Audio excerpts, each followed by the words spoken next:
Today we're going to talk about setting the fluid heater, in this particular case on an XM. Before we start turning on the heater, we always want to come down here and verify it's to off, 1 or 0. Once we can do that, we can come over here and turn on that particular heat zone. Right. Once we turn on that heat zone, we go back to the heater and we're going to slowly turn that up. And what we're looking for here is until that green light turns on. Just enough, a little bit over ambient. Once we get it to that point, we're going to turn on the machine and we're going to circulate it at about 1 GPM or half a GPM just to get things moving. Once we get material moving, what we're going to see is that light's going to turn off because now we've pushed material through there and it's taking away that energy.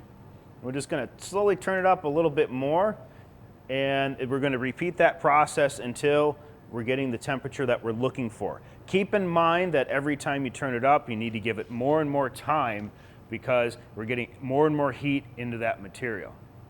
Once we get it to about 20 to 25 degrees before our spray temperature, what we can do then is increase our flow rate to roughly 1 GPM for that particular side, and that's going to help increase the temperature in the hopper. Once we've achieved that temperature in the hopper that we're looking for, again, roughly 20 to 25 degrees from spray temperature or less, depending on your environment, we can back that flow rate down to about a half a GPM to basically warm up the rest of the system to get it to spray temperature, and then we're off and running. Once we're done for the day, what's nice is that setting, we can just keep it there for the next day. And all we have to do is turn off that heat zone, saving us time tomorrow because it's already preset.